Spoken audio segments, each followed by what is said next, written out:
Well, thank you very much. This is very important to all of us gathered here. I'm pleased to be joined by many of the members of Congress as we take an important step to halt the flood of deadly drugs that are pouring into our country like never before. It took place 2, 3, 4 years ago. It's at a level that people haven't seen over the last few years. In a few moments, I'll sign the Interdict Act. This law directs the Department of Homeland Security to provide additional tools and resources to detect and intercept the supply of illicit fentanyl, which is our new big scourge. It's disgraceful what's happening, coming from different countries, including, frankly, China and others, and it's pouring in at record numbers. In 2016, nearly 20,000 Americans died as a result of using synthetic opioids such as fentanyl. Each death is a tragedy, leaving behind devastated parents, spouses, and orphans all over our country. It's reaching every corner of our great nation, and it shouldn't be. Rural areas like Hancock County, Ohio, and we have Senator Portman here, and he understands it very well. Where's our senator? Here, Mr. President. Yeah. What's going on in Ohio is incredible, and frankly, just about every other state. And Kankakee County, Illinois, have seen record numbers of overdoses, record numbers of deaths due to drugs. The supply of these deadly drugs come from places outside the United States, Mexico, China, other countries. Drugs are entering our country across our borders and even through our own postal system. They're using our postal system, and they're killing our people. This law will provide our customers and our customs. What we want is customs and border protection. We have to have customs and border protection, which is desperately needed, and we have the resources to detect and interdict these dangerous drugs. The drugs, for a lot of reasons, are far more dangerous than they've ever been. Even the dogs can't track them down. If they track them, they die. The dogs die just from the scent. Nobody's ever seen anything like it. So you imagine what it does to people. It'll increase the number of chemical screening devices, as well as the number of experts to interpret the data that's collected. My administration is committed to doing everything we can to combat this deadly scourge of drug addiction and overdose. This law represents a significant step forward. I think before we sign, we have great congressmen and women, we have great senators behind me, and maybe we'll start with Rob, and we'll go around a little bit if anybody would like to say anything. Rob? Thank you. First, we appreciate your support of pushing back. This deadly poison is coming into our communities through the mail system primarily from China, and this legislation will enable us to have better equipment to detect it, but it's something that is absolutely urgent. It's the #1 killer now in terms of overdoses in my state, in Massachusetts, where Senator Markey is from, the original author of this legislation. And unfortunately, over the past several years, it has increased every single year. So this will help, and we appreciate your willingness to step forward and take a lead on fighting back against this poison that's coming into our states. And yet it's getting worse and worse every year. You look at the charts, you look at the statistics, every year the country fights hard. I mean, not just since I've been here, it's been fighting hard, and it gets worse and worse. And what's your recommendation, sir? What's your recommendation? Well, this is going to go a long way. These devices are actually able to detect fentanyl as they're coming through in packaging. And in Massachusetts, like Ohio, it's an epidemic.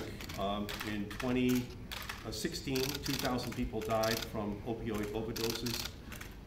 1,700 of them had fentanyl in their system. So this is the epidemic.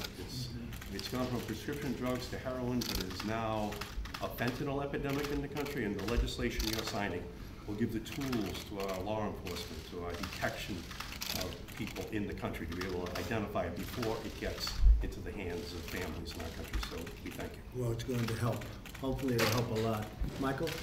Thank you for your leadership on this issue. It's very lethal. It's poison in our children in this country, killing so many people. You're empowering DHS and Customs and Border Protection to capture this before it gets in the hands of the wrong people. In addition, I think a lot of these precursors coming from China are going to Mexico as well, which is why your border security efforts, I think, are so imperative. Well, we're really tightening that up. Unfortunately, it does come in from China, much of it, I would say a big percentage. What percentage would you say? I'd say 80 to 90% goes into China, it goes to Mexico, and then it comes into our country. And I was with President Xi, and I said, don't send it, but we'll see what happens. We'll see what impact we're having. Ron, do you have anything to say? Well, Mr. President, you're tough on borders, everyone knows that, and when you think about the illegal immigration, which is obviously part of it, but this is why I think people elected you, because they knew that you were going to take this drug scourge seriously. It's taking a lot of American lives, and so I applaud the senators and the congressmen for support, and I applaud you for signing it. All right, thank you, Ron. Mr. President? Yes, go ahead. 11 people a day in my state of Ohio die from opioid overdose. This is an important bill. The next step is that we actually provide dollars to communities so we can scale up treatment. We woefully underfund education, prevention, treatment programs. The waiting lists are too long. That's the importance of Medicaid. That's the importance, frankly, of the Affordable Care Act. That's the importance of funding local communities so that they can do what they need to do to deal with the terrible addiction that so many families face.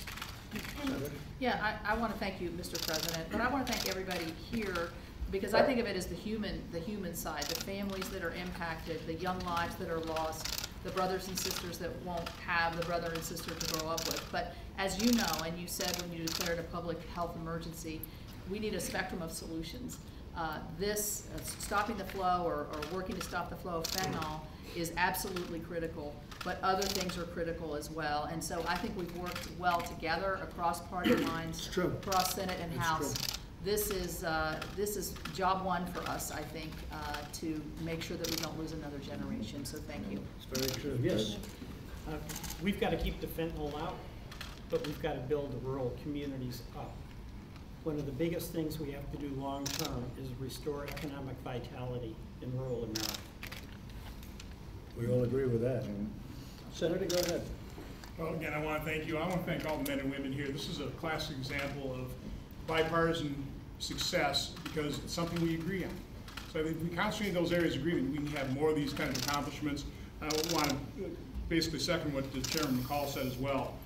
These are shipped, yes, through the postal system, and Rob's working on a great bill too that we can hopefully stop that. But they're shipped into Mexico, and we have to secure our borders. So again, I think that's a real opportunity. I think you showed that yesterday. You've got a lot of areas of agreement in terms of border security and fixing the DACA problem as well. So again, this is a classic example. Concentrate on areas of agreement, you can accomplish some good things. And your state's made some progress. Tough progress, but you've made some progress. Go ahead. Well, I've sent enough people to prison for dealing with drugs like this, whether sell. Anyway, it's really great to be part of getting a bill done that stops it from getting to that point. And you combine that with the best neighbor, the best thing we could do for our friends in Mexico, stop their being used as basically a trampoline for drugs coming in here. You cut off the $70–80 billion that's used for corruption that goes to the drug cartels in Mexico, and they ought to be one of the top 10 economies in the world. And the best thing we could do is maybe build a wall where we need it and secure the border. And Americans are helped without the drugs. Mexico is helped without the drug cartel money, and we're much better neighbors. And as you know, we're going to build the wall. And we really have no choice. Anybody else like to say something? Mr. President? Yes. I appreciate your Thank celebrating you. this bipartisan moment. It's a testament to what can happen for the benefit of the American people when they come together on a scourge such as fentanyl and the opioid addiction. And I encourage you to focus your efforts on further funding and thinking about opioids and marijuana. We can talk about it another time. Okay, that's all right. That's okay. Yes, sir. Mr. President, I'm Brian Babbitt from Texas, and I'm a healthcare practitioner. Right. And you know, fentanyl is basically an operating room drug, and it's stunning to me that it would be to this extent. But I want to thank you for your support. I want to thank the people who sponsored this bill, and I'm very proud to vote for it. And thank you for helping to make our border secure, because this is just one symptom of the open border problem that we've had, and there's a reason that you're sitting behind this desk right now. Well, I'm very proud to say that we're way down in the people coming across the border. We have fewer people trying to come across because they know it's not going to happen. But we do need the wall, and we need more border security anyway, but we are way, way down, and we're also stopping other forms of entry, such as airplanes and, you know, coming in through different ways, even the ports, coming in through cruisers and cruise lines, and people are coming in ways that we've never even thought possible. A lot of bad people, a lot of drugs, and we're stopping it. But we're increasing the numbers. You see it. You've all been a very big part of it. We're increasing the numbers in terms of getting it stopped, and getting it stopped ideally permanently. Anybody would like to say anything? Well, as has been said, and we can see by the people assembled here, if we work together in a bipartisan way, we can get things done. And this is a place where we can all agree that we've got to do more and where we can work together. So I applaud everyone's efforts. Well, I agree. Mr. President, And we have the STOP Act that we might be a next step that Rob and I are working on. Yeah. You mentioned the Postal Service. Unfortunately, our own U.S. Postal Service is the conduit for this fentanyl. That's true. A lot of it. They don't go through FedEx or UPS. No, they go right through the good old-fashioned post office that loses about $6 billion a year and delivers internet packages all over the place, okay? We need to require And they lose a lot of money, and you should make sure, while we're at it, make sure the internet, they're gonna have to start paying sales tax, because it's very unfair what's happening to our retailers all over the country that are put out of business.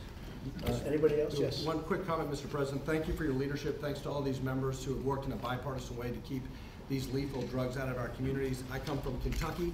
Kentucky suffers from the third highest drug overdose mortality rate in the country. Fentanyl and opioids is a big part of that.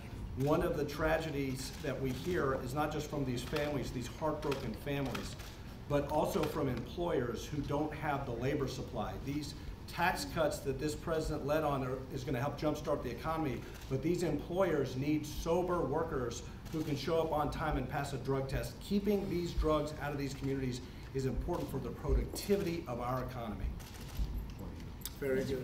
Have we covered? Come on. What's wrong Okay. with you? I can't believe you're being so quiet. I was waiting for the last word if I could get it. But it comes down to this, and everybody worked here together, found a bipartisan and piece of legislation that will definitely save lives. But I wanted to compliment you for having a bill signing ceremony here with the press here to broadcast this out across the country, because the very fact that we're speaking to America and you're using your voice to speak to America saves lives starting from this moment.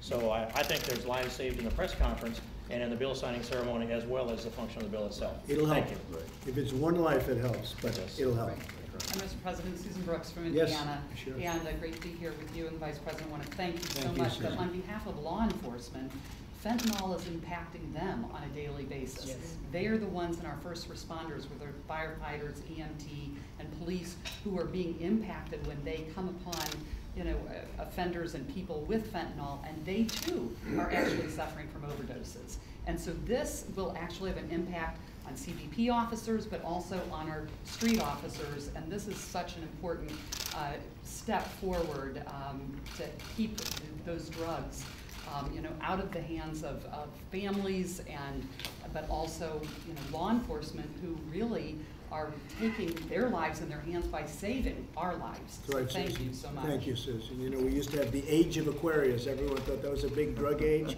That was nothing compared to this, believe me. Vice President? Thank you, Mr. President. Last year, you declared a public health emergency regarding opiate abuse and addiction. There's not a state in the union that hasn't had families torn apart by this. And, I just want to take the opportunity, along with you, to commend these members of Congress for acting swiftly and in a bipartisan way, and to provide new resources to interdict the flow of fentanyl into the country. And just know that I know how anxious you are to continue to work with members of Congress to stem the flow of drugs into our country, and particularly deal with this crisis of opiate abuse. Thank you. Matt, would you like to say something? I fear we've reached the point where everything has been said, just not yet by everyone, so I'll yield back, Mr. President. Okay, thank you, Matt. So we're going to sign this, and it's a step, and it feels like a very giant step, but unfortunately it's not going to be a giant step, because no matter what you do, this is something that keeps pouring in, and we're going to find the answer. There is an answer. I think I actually know the answer. but I'm not sure the country's ready for it yet. Does anybody know what I mean? I think so. Okay, folks.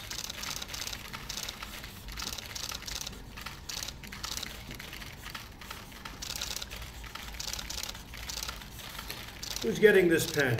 Who's getting this pen? Can I ask for a vote? We're going to get all of you a pen. All right, I'm going to give it to a Democrat, okay? It shows you bipartisan. That's bipartisan when I give it to a Democrat. And the Republicans told me to give it to a Democrat.